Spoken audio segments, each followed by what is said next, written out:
The next maybe 3.5 or 4 more phases, however you care to count the phases here at this rather odd point, continues on with our Federal Reserve notes.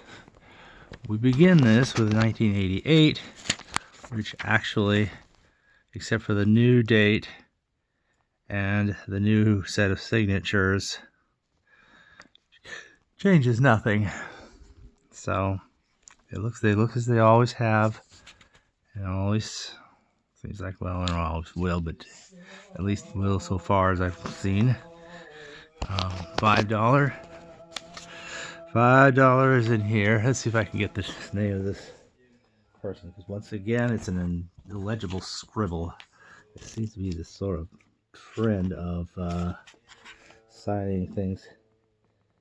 Okay, we have Ortega,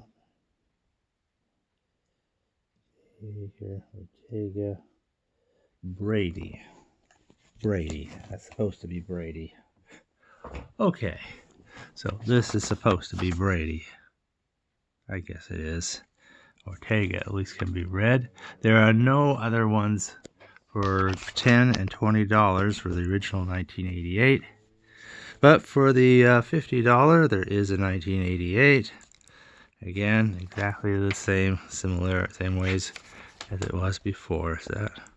Oh, that's the mark or something. Okay. And finally, the $100. So Ortega and Brady. Ortega was already there. Brady is new. Okay.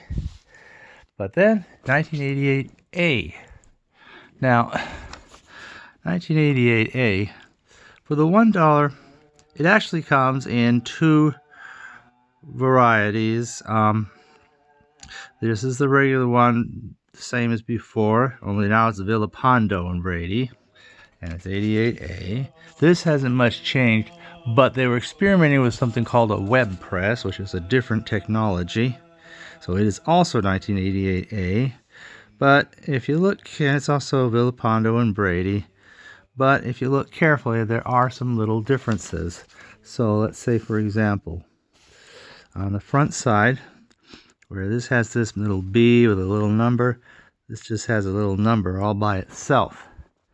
And on the back side, again, they're almost no different, but you do have the little number down in this corner where it has always been. And here, nothing here, but a little number up here in this space. Those 2 little things give away a web press note. The printing will tend to look a little bit different too, because the technology is different and not as mature, and I think after a while they abandon it. See how it looks a little washed out on here as opposed to there. So that was one thing going on with the $1. They'd be experimenting with this web press for a few years. For $5 for 1988A has no difference.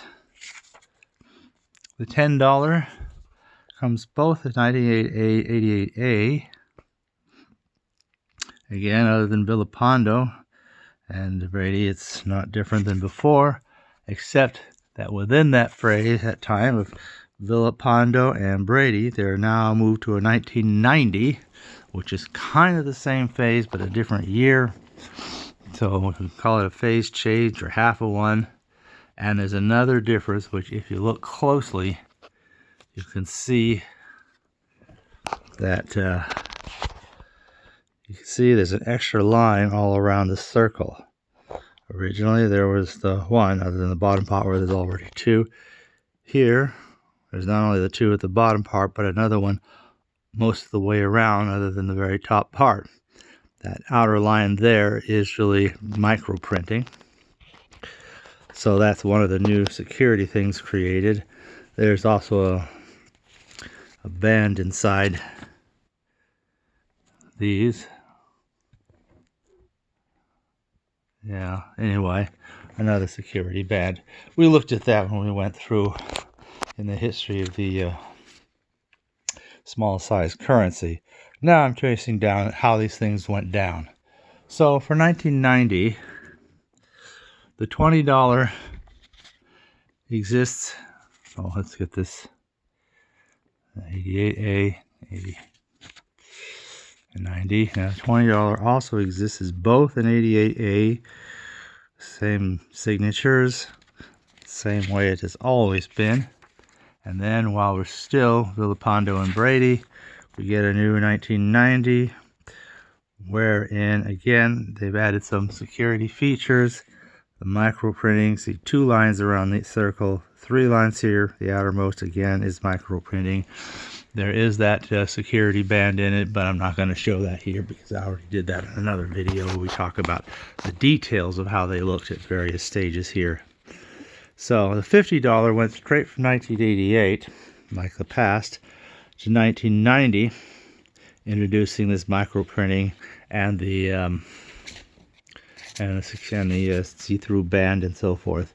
So you can see 2 lines around, 3 lines around, and the outer line you can see is a little bit raggedy because it's actually microprinting. And then the same for the $100. So again, the old $100 just had that one kind of area.